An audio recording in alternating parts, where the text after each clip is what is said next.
வாஜம் வாசம் ஹுவே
வணக்கம்.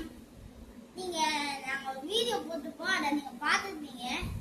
அது என்னன்னா, திருவேற்கால ஸ்ரீ ஜெயசக்தி விநாயகர் கோயில்ல நான் கும்பாபிஷேகத்துக்கு நான் சொற்பொழிவு பேசினேன். அதுல சின்ன கிளிப்பு தான் இருக்கும். இதுல நான் ஃபுல் வீடியோவா போடுறேன், பார்க்கலாமா? இந்த புண்ணியஸ்தலமான இந்த திருவேற்கால ஸ்ரீ ஜெயசக்தி விநாயகர் கோயில்ல இன்னைக்கு கும்பாபிஷேகம். அதுக்கு நான் கலந்து இன்னைக்கு இன்னைக்கு பேச போறேன். நான் இன்னைக்கு பேச போறது என்ன, கும்பாபிஷேகம் எப்படி நடக்கும், ஓகேவா? முதல்ல நம்ம பார்க்க போறது என்னன்னா திருவேற்காடுக்கு முன்னாடி பேர் வேலங்காடுங்க. சரி, அடுத்து நம்ம என்ன பார்க்க போறோம்னா, எல்லாருக்கும் ஒரு சில பேர் தெரியும், திருவேற்காடுல இருக்கவங்களுக்கு வேலபுரீஸ்வரர் கோயில். அது எப்படி உருவாச்சுங்க பார்ப்போமா? வேலபுரீஸ்வரர் கோயில் எப்படி உருவாச்சுன்னா, இமயமலையில சிவனுக்கும் பார்வதி தேவிக்கும் கல்யாணம் நடந்தப்ப அங்க கூட்டமா எல்லாரும் வந்தாங்க. எல்லா கடவுள்கள் எல்லா தேவர்களும் வந்தாங்க. பூலோகம் சரிசமமா இல்ல. சிவன் யார கூப்பிடுவாரு? அகத்திய முடிய கூப்பிட்டு, அகத்தியா நீ என்ன பண்ண, நீ தெற்கு பக்கம் போ அப்படின்னு அவர் தெற்கு பக்கம் அனுப்பிச்சுட்டாரு. என்னால எப்படி போக முடியும், நானே காசி விஸ்வநாதர் கும்பிட்டு தினமும் விளக்கேற்றினேன் அப்படின்னு அவர் சொன்னாரு. காசுக்கும் மேற்பட்ட ஸ்தலமா வேலங்காடு இருக்கு, அங்க நீ போ அப்படின்ட்டு அவர் சொன்னாரு. அப்படி சொன்னாரும், நம்ம கல்யாண கோலத்தை நான் எப்படி பார்க்க அப்படின்னாரும், நான் அங்க என் கல்யாண கோலத்தை காமிக்கிறேன்னு அவரும் சொன்னாரு. ஓகே, அதுக்கப்புறம் அவரும் அங்க போய் சிவனும் பார்வதி தேவியும் கல்யாண கோலத்தை காமிச்சது இடம்னா என்னன்னா வேலபுரீஸ்வரர் கோயில். ஓகே, ஏன் வேலங்காடுன்னு இதுக்கு முன்னாடி பேர் வந்துச்சு? ஏன்னா அங்க வேல மரமா அதிகமா இருக்கும். சரி, அடுத்து நம்ம பார்க்க போறது என்னன்னா, அந்த காலத்துல ஏழைகள்லாம் இருப்பாங்க, அவங்களால கோயில் கட்ட முடியாது, கோயில் கட்டி கும்பாபிஷேகம் வைக்க முடியாது. அவங்க அந்த காலத்துல எப்படிலாம் கட்டி என்ன பலன் அதுக்கு அடைஞ்சிருக்காங்கன்னு பார்ப்போமா? முதல்ல மாடு சாப்பிட வைக்கக்குள்ள நம்ம கோயில் கட்டி கும்பாபிஷேகம் வச்சா 100 வருஷம் புண்ணியங்க.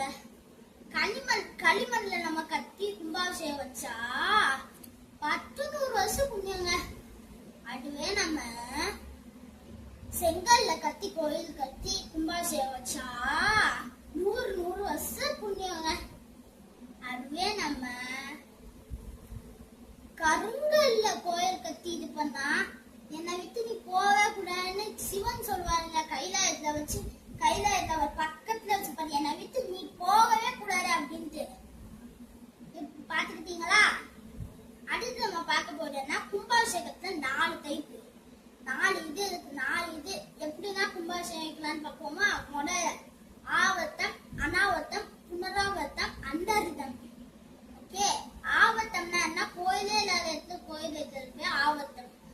அனாவர்த்தம்னா சுனாமி அப்படி ஏதாவது கோயில் ஏதாவது சேரம் அஞ்சிச்சுன்னா அது சரி பண்ணி கும்பாபிஷேகம் வைக்கிற பேர் அனாவர்த்தம். புனராவர்த்தம்னா கோயில் விமானம், கோயில் சிலைகள் ஏதாவது உடஞ்சிருந்துச்சுன்னா அதை சரி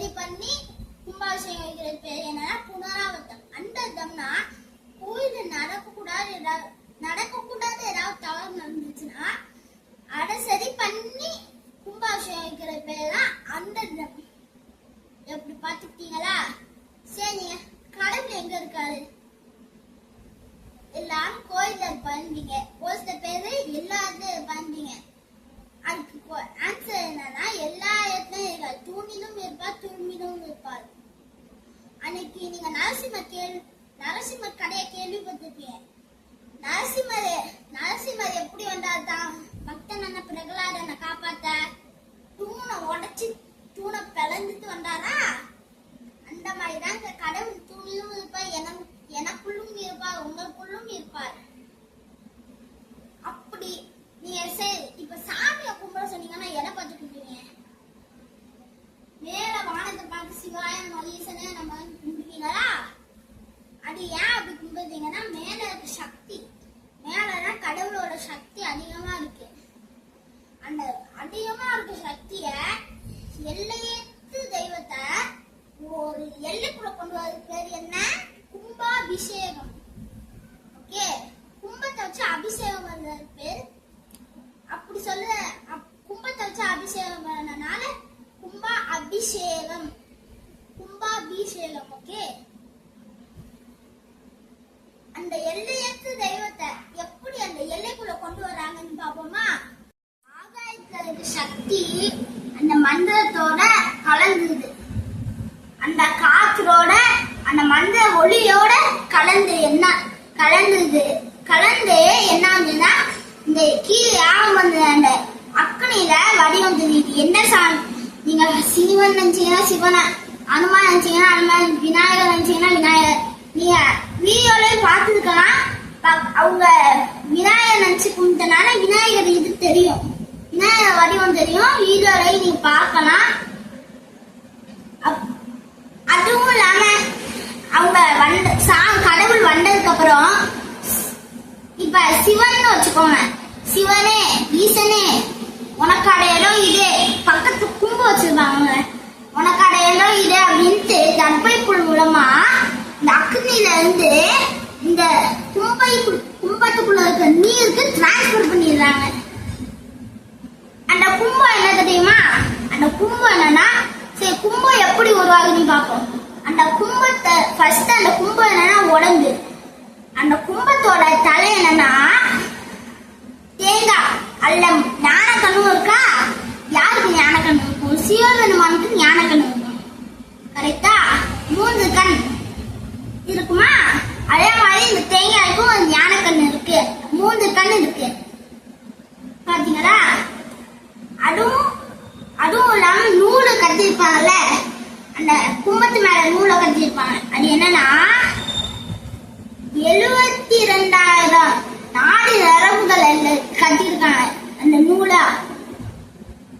எப்படி பாத்தீங்களா? அதுக்குள்ள அந்த கும்பத்துக்குள்ள தண்ணி என்னன்னா வட்டும், அதுக்குள்ள வாசனை திரவியங்கள் தங்கம் வெள்ளி காசு அப்படிலாம் போடுவாங்க. அது என்னன்னா அதுக்குள்ள இருக்க சக்தி, அதோட ஜீவன்.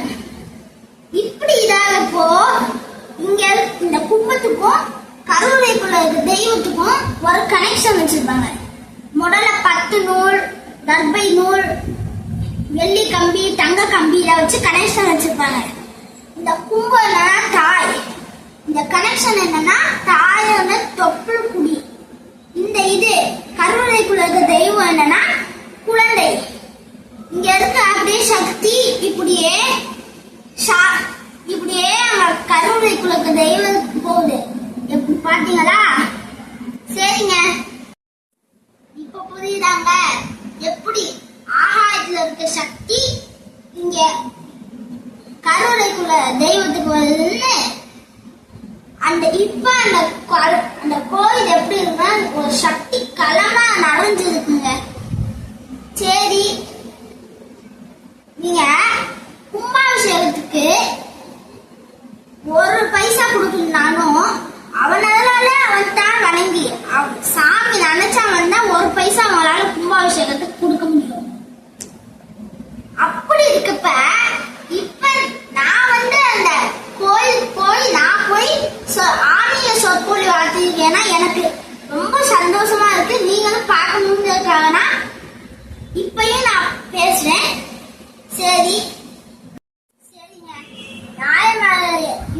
நாயன்மார்கள் கதையை இந்த போடலன்னு நினைக்காதீங்க. சீக்கிரம் நாயன்மார் உங்கள் இல்லத்தை தேடி வருவார். நன்றி.